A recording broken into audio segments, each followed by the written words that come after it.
Good day, my name is Imelda Williams. Today we're going to look at image interpretation of the shoulder. Really important that you know the radiographic anatomy but also the radiographic pathology. And the main pathology will be on traumatic conditions of the shoulder. For this presentation, I recommend the following references. Once again, there's a textbook in radiographic positioning by Bontrager, or any other textbooks that you might have. And then you'll have electronic access to CHARN, which is chapter 4 of the shoulder, and then also the book by Raby, the Accident and Emergency Radiology, that is chapter 6, as well as the image interpretation workbook, and these are the pages applicable to this presentation. So I hope at the end of this lecture you should be able to confidently identify the radiographic anatomy, because that's important so that you can distinguish when there's abnormalities. You should be able to identify common fractures as well as dislocations of the shoulder, and then finally common pathologies related to the shoulder. I've included a number of slides so that you can practice your radiographic anatomy. So use any of the textbooks that you have. Could be Bontrager's book or any other radiographic positioning book. So here's an AP of the shoulder with external rotation. Here's a view of a clavicle, the scapular Y view, and inferior superior axial view. I've included the Garth view, which is quite important because the beam is angled to 45 degrees caudally on the standard AP view. It shows the inferior rim quite nicely, so to exclude any Bankart lesions, and then it also shows the superior lateral head. So if a patient is referred for a query dislocation, especially if they think it's an anterior dislocation, this is an important view because as it demonstrates the superior lateral humeral head much better, you should be able to see whether there's a Hill-Sachs deformity.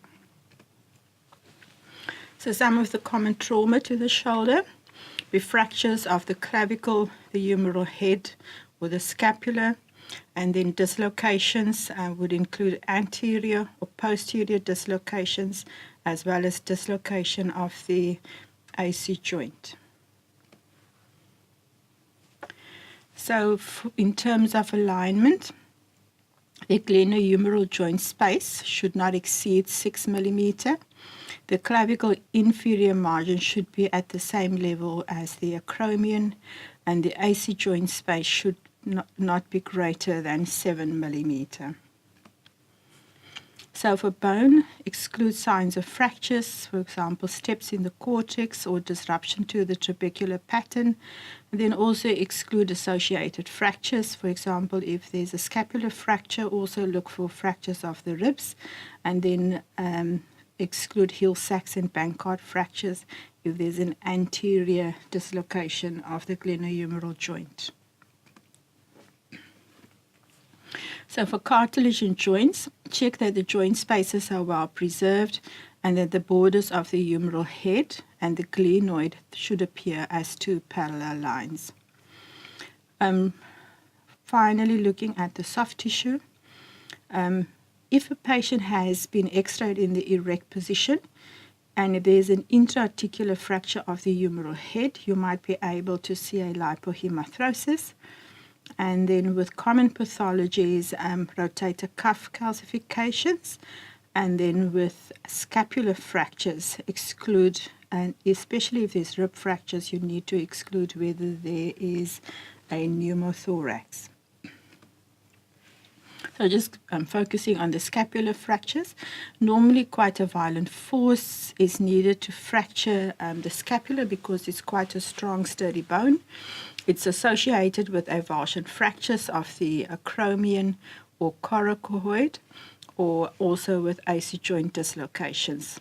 So if you see a fracture of the scapula, you need to look very carefully at the ribs as well as the clavicle to exclude any additional fractures. And then if you do have rib fractures, you need to then do a chest x-ray to exclude any damage to the lungs, for example, a pneumothorax.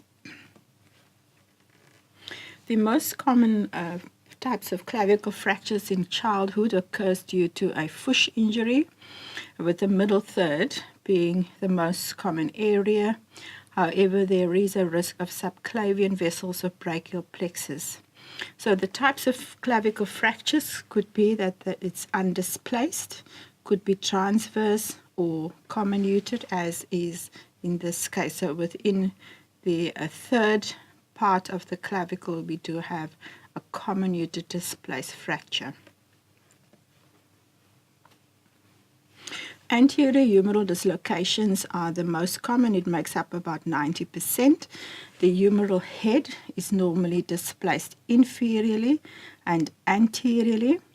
And in young people, there is a higher percentage of reoccurrence because quite often they are patients who regularly participate in sports. So associated with the fractures are Hill-Sachs deformity and the Bankart lesion. So on this image, we can see in the posterior lateral corner of the humeral head, there's an indentation, and that is the Hill-Sachs deformity. And then on the inferior rim, we can see a small Bankart fracture. So the Hill-Sachs deformity then is a depression fracture of the posterior lateral humeral head, and it results because of impaction of the humeral head against the anterior inferior glenoid rim. It's associated exclusively with anterior dislocations and is quite often a sign of a previous dislocation. The posterior lateral aspect of the humeral head becomes flattened due to cortical depression. And here we can see the Hill-Sachs deformity. We can also see that the humeral head has been displaced inferiorly and anteriorly, which is indicative of an anterior dislocation. A Bankart lesion, as already mentioned, is a fracture of the inferior glenoid rim and also associated with anterior dislocation of the glenohumeral joint. Posterior humeral dislocation is less common. It makes up about less than 10%. It has a very typical appearance where the head of the humeral head produces a light bulb appearance. You also have an increased space between the anterior glenoid rim and the medial aspect of the humeral head. And here we can see that the humeral head is lying laterally. Just remember, if a patient has had seizures or electrocutions, bilateral dislocations of the humeral head is not uncommon. Luxation erecta is a very rare inferior dislocation where patients presents with an arm held in the air and is held in abduction. Acromioclavicular joint quite often is affected by the sports injuries with a direct fall or fush injury. Normally, the AC joint should be between 3 to 6 millimeters, and in comparison views, the difference between these two sides should not exceed 5 millimeters. And as mentioned before, the inferior border of the clavicle should align with the acromion. There is a Rockwood classification which I've just given here, and this is just for interest's sake.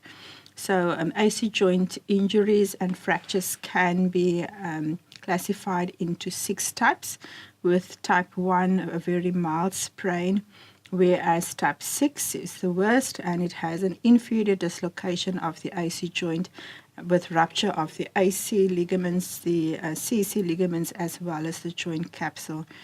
This information has been taken from an article, and I've given the DOI here so that you, if you are interested, you can access the article.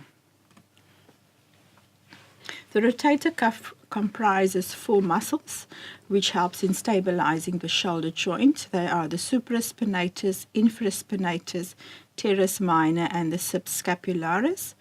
And tendinitis that can result in calcifications, and that is because of the formation of small calcium deposits within the tendons of the rotator cuff. Pathological fractures are quite common in the proximal humerus. The most common is because of metastatic deposits. However, benign lesions, for example, an aneurysmal bone cyst, can also result in pathological fractures.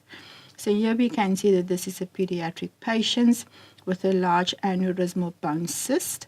And here we can see there's a step in the cortex which indicates a pathological fracture. So in summary, apply the ABC search strategy when you interpret radiographs of the shoulder so that you can distinguish between what is normal and what is abnormal. It's also important that you apply alignment principles so that you can identify whether there's any dislocations of the glenohumeral joint. Know the common fractures associated with the shoulder, but also some soft tissue signs which could indicate the presence of fractures or soft tissue calcifications. And then finally, you should be able to identify some of the common pathologies of the shoulder. Thank you.